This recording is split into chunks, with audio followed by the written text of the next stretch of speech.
Olá, vamos dar continuidade então à leitura da Palavra de Deus, lembrando que o nome desse nosso projeto é Alimente-se da Bíblia, aprendendo mais com a leitura da Palavra de Deus. Quanto mais lemos, mais aprendemos a mensagem do Evangelho. Lemos já o capítulo de número 1 de Mateus, onde abordamos dois assuntos, a genealogia de Cristo e depois o nascimento de Jesus Cristo. Agora nós vamos partir para o capítulo 2 do Evangelho de Mateus. Você tem à disposição uma folha para você ir anotando cada assunto, tudo aquilo que o Senhor vai nos revelando nessa leitura, para você ir anotando, estudando e gravando. E o propósito é que até o final você possa saber identificar o que cada capítulo fala, cada assunto que cada capítulo traz, e isso vai trazer conhecimento para a sua vida. É claro que nós não vamos fazer um estudo profundo de cada capítulo, mas nós vamos tirar alguns aprendizados que cada capítulo tem para nos ensinar. Então vamos lá para a leitura do segundo capítulo de Mateus. Vamos para a leitura do capítulo 2. São 3 assuntos: a visita dos magos, a fuga para o Egito e a volta para Israel. Os 3 assuntos do capítulo de Mateus, capítulo 2 do Evangelho de Mateus. Se você já quiser ir anotando na folha cada assunto, e nós vamos ler e vamos meditar um pouco sobre cada um deles. Primeiro assunto, a visita dos magos. Depois que Jesus nasceu em Belém da Judéia, nos dias do rei Herodes, magos vindos do Oriente chegaram a Jerusalém e perguntaram: onde está o recém-nascido rei dos judeus? Vimos a sua estrela no Oriente e viemos adorá-lo. Quando o rei Herodes ouviu isso, ficou perturbado, e com ele toda Jerusalém. Tendo reunido todos os chefes dos sacerdotes do povo e os mestres da lei, perguntou-lhes onde deveria nascer o Cristo. E eles responderam: em Belém da Judéia, pois assim escreveu o profeta. Mas tu, Belém, da terra de Judá, de forma alguma és a menor em meio às principais cidades de Judá.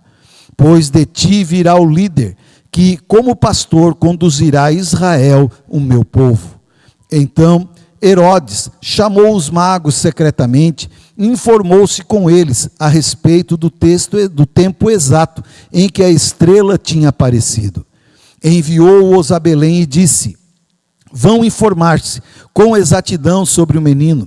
Logo que o encontrarem, avisem-me, para que eu também vá adorá-lo. Depois de ouvirem o rei, eles seguiram o seu caminho, e a estrela que tinham visto no Oriente foi adiante deles, até que finalmente parou sobre o lugar onde estava o menino. Quando tornaram a ver a estrela, encheram-se de júbilo. Ao entrarem na casa, viram o menino com Maria, sua mãe, e prostrando-se, o adoraram. Então abriram os tesouros e lhe deram presentes, ouro, incenso e mirra. E tendo sido advertidos em sonho, para não voltarem a Herodes, retornaram para a sua terra por outro caminho. Amados, quem eram esses magos? A Bíblia não nos diz quantos eram, e não nos dá outra informação, apenas que eram magos vindo do Oriente para adorar o menino. A tradição, ela vai nos dizer que eram 3, e que eram reis, e ela vai nos dar os nomes: Melquior, Baltazar e Gaspar. Claro, isso é a tradição, porque a Bíblia não nos dá essa informação, mas a tradição também vai nos dizer que esses magos, esses 3 reis, eles vieram para trazer presentes ao menino Jesus. Os presentes que eles trouxeram eram presentes que tipificavam quem seria esta criança. Melquior, ele trouxe o ouro. O ouro simboliza realeza, mostrando que o menino era o rei dos reis. Baltazar, ele traz o incenso, que simboliza santidade, que simboliza justiça, que fala do caráter da criança, que seria santo e justo.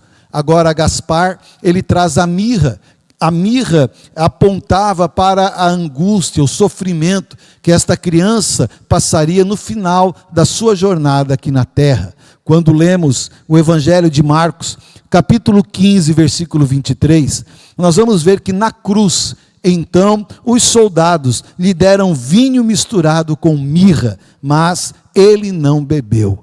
Então, na mirra, apontava para a angústia, o sofrimento de Jesus, que ele passaria na cruz do Calvário por amor a cada um de nós.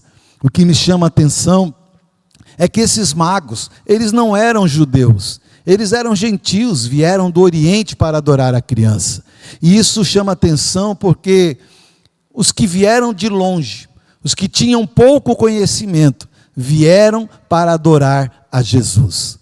Em contrapartida, aqueles que estudavam a palavra, aqueles que tinham conhecimento das Escrituras, sabiam das profecias, estes não reconheceram o menino como sendo o Senhor, o Messias. Isso leva ao Evangelho de João, capítulo 1, versículo 11 e 12, que vai dizer: veio para os que eram seus, mas os seus não o receberam. Contudo, os que receberam e aos que creram em seu nome, deu-lhes o direito de serem filhos de Deus. Os que tinham pouco conhecimento, os que eram gentios, vieram e adoraram. E os que detinham conhecimentos, que sabiam das Escrituras, não o reconheceram.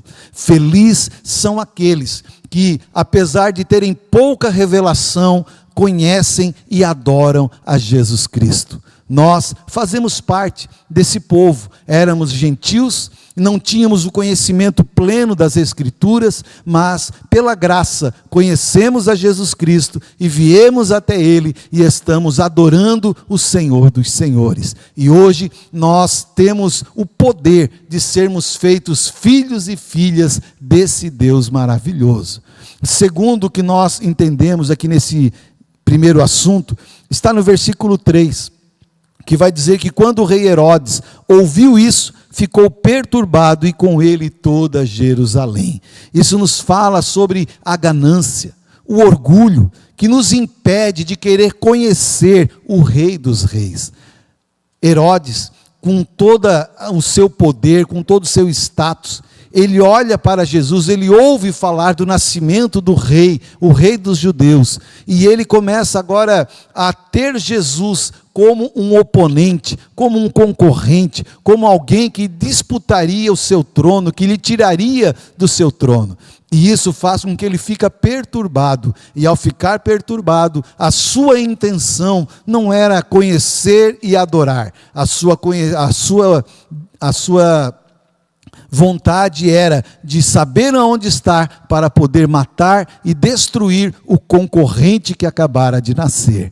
Queridos, que nós não venhamos deixar que a ganância, o orgulho venha nos colocar como alguém que se torna oponente de Jesus, mas que nós venhamos ver Jesus como um grande rei, como aquele que veio para mudar a nossa história, para salvar a nossa vida e para fazer de nós pessoas abençoadas.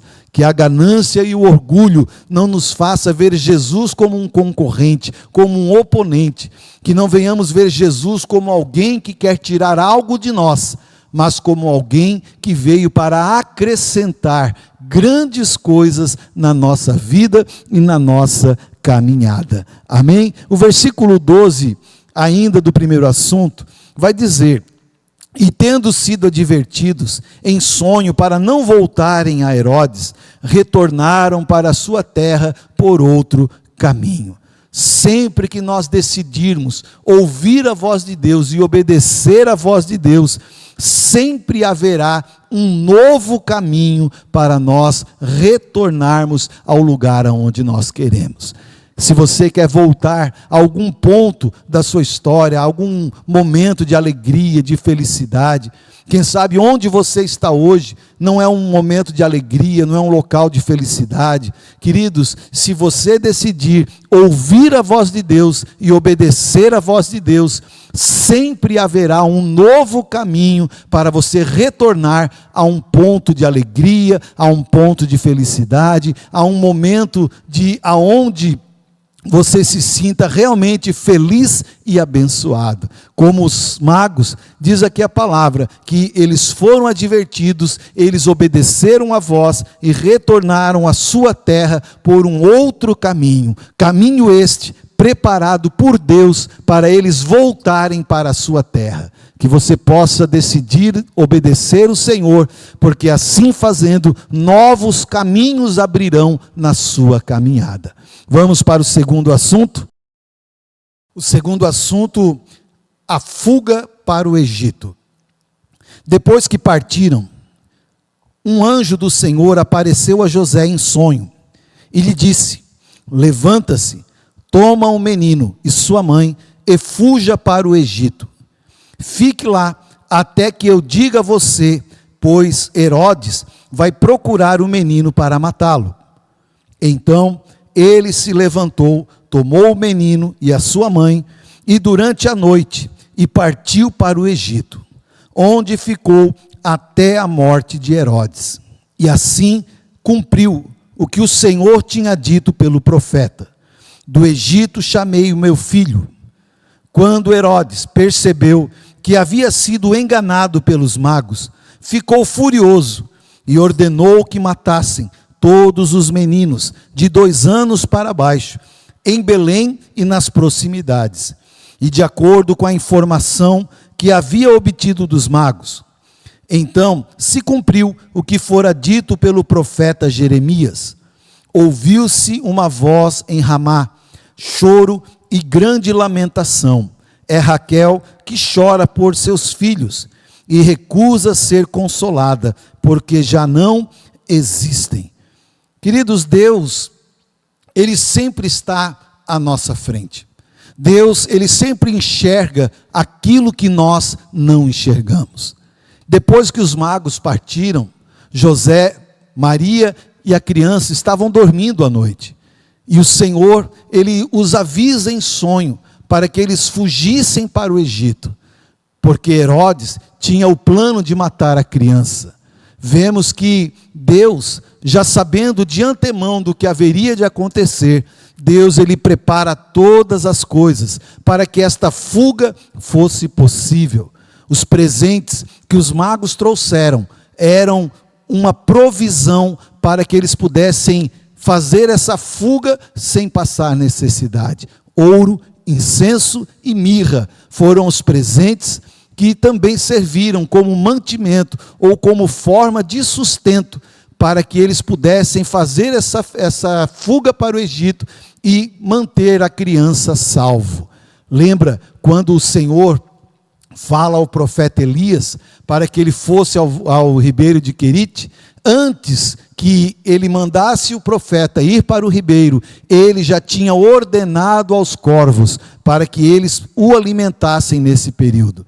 Ou seja, Deus sempre está à nossa frente. Deus sempre prepara um caminho para aqueles que nele confiam. Então Deus preparou o caminho, Deus já preparou o sustento para que José e sua família pudessem fazer essa fuga para o Egito, para que eles pudessem ter condições de se manterem nesse período onde eles estariam fugindo de Herodes por causa da criança que havia nascido. Então, quando você confia em Deus, Ele vai à frente, preparando o caminho para a nossa vitória, para o nosso sustento. Então, confia em Deus, continua firme em nome de Jesus. José e Maria, nesse ponto, eles nos ensinam algo muito tremendo. Vai dizer que o anjo fala com José de madrugada. E no versículo de número 14, vai dizer: então ele se levantou, tomou o menino e sua mãe durante a noite e partiu para o Egito. Sabe o que isso quer dizer? Que quando José, ele é avisado pelo anjo sobre o perigo eminente, por aquilo que estava por ocorrer, ele recebe uma revelação, uma orientação de Deus, e ele não volta a dormir. Ele não fica pensando: amanhã eu resolvo, não, amanhã eu vou fugir. Não, queridos, aqui vai dizer que José, ele levanta, Maria se acorda, e ainda à noite eles fogem para o Egito. ele nos ensina, queridos, que não devemos procrastinar quando nós recebemos uma orientação da parte de Deus. Procrastinar é nós adiarmos decisões importantes, decisões que não devem ser adiadas. Nós devemos cumpri-la o mais rápido possível. José e Maria, eles recebem a informação à noite, e ainda à noite eles se levantam e vão obedecer a palavra de Deus. Que eu e você possamos ter essa visão de não procrastinarmos, e sim resolvermos o que tem que ser resolvido, sem adiar, sem ficar demorando, porque na demora o inimigo se levanta, na demora o inimigo ele toma posse da nossa vida. Quem adianta, governa. Esse é um ditado muito certo. Quem adianta, governa. Quem não adianta, é governado. Quem se demora a tomar decisões, é governado por quem se adianta. Então que você possa se adiantar, não procrastinar, porque Deus, Ele está à frente, Ele prepara o caminho, e Ele sabe o que é melhor para mim e para você, e nós temos que tomar a decisão certa, em nome de Jesus. No versículo de número 16, vai dizer que quando Herodes percebe que os magos lhe enganaram, que os magos voltaram por um outro caminho, Herodes fica perturbado. Por que não dizer Herodes fica endemoniado? Porque realmente ele foi enganado pelos magos. E nesse momento ele toma uma decisão horrível. Ele manda matar todas as crianças até 2 anos, em Belém e nas proximidades. Muitas vezes nós ouvimos falar que Filipe, ele foi o primeiro mártir de Jesus Cristo. Lá em Atos, quando ele começa a pregar sobre Jesus, ele é apedrejado e ele é considerado o primeiro mártir, morrer por amor a Jesus. Mas olhando esse texto, nós podemos ver que os primeiros mártires de Jesus Cristo foram essas crianças que morreram por causa de Jesus Cristo. Morreram porque Jesus estava sendo salvo. Então essas crianças foram os primeiros mártires de Jesus Cristo. Morreram por causa do nome de Jesus Cristo. Vamos agora então para o terceiro assunto, que fala sobre a volta para Israel. Depois que Herodes morreu, um anjo do Senhor apareceu em sonho a José no Egito e disse: levanta-se, toma o menino e sua mãe e vá para a terra de Israel, pois estão mortos os que procuravam tirar a vida do menino. Ele se levantou, tomou o menino e sua mãe e foi para a terra de Israel. Mas ao ouvir que Arquelau estava reinando na Judéia, em lugar de seu pai Herodes, teve medo de ir para lá. Tendo sido avisado em sonho, retirou-se para a região da Galileia e foi viver numa cidade chamada Nazaré. Assim cumpriu-se o que fora dito pelos profetas, e ele será chamado Nazareno. Amém? Isso é interessante porque vai na contramão de que muitas vezes nós reagimos. Nós muitas vezes somos impulsivos, nós muitas vezes agimos quando queremos, da maneira que queremos, mas nesse texto, no versículo de número 19, vai dizer que José e Maria, eles esperam no Senhor. Eles esperam que o Senhor os libere, para que eles pudessem voltar à sua terra. Queridos, que nós possamos aprender com José e Maria, a esperar no Senhor. Certamente havia neles o desejo de voltarem para a sua terra. Lembre-se que essa fuga para o Egito não foi planejada, nada foi planejado, tudo foi de uma hora para outra. Eles foram avisados, eles fugiram para o Egito, tanto que nem recurso eles não tinham. Próprio Deus organizou o recurso, ouro, incenso e mirra, para que eles pudessem fazer. Quem sabe José deixou coisas a serem decididas, deixou compromissos de lado para poder fugir, ficaram todo esse período no Egito. É claro que havia no coração deles o desejo de retornar, o desejo de colocar em ordem a sua vida de novo, mas, querido, eles nos ensinam que como é importante nós esperarmos no Senhor. O Senhor sabe o momento certo, o Senhor sabe a hora exata para nós irmos ou voltarmos. Que eu e você possamos aprender a esperar no Senhor. Como diz o salmista, esperei com paciência no Senhor. Que nós possamos exercitar a paciência, que possamos exercitar a confiança em Deus, porque Ele sabe o que é melhor, Ele enxerga aquilo que não enxergamos, Ele faz aquilo que nós não podemos fazer.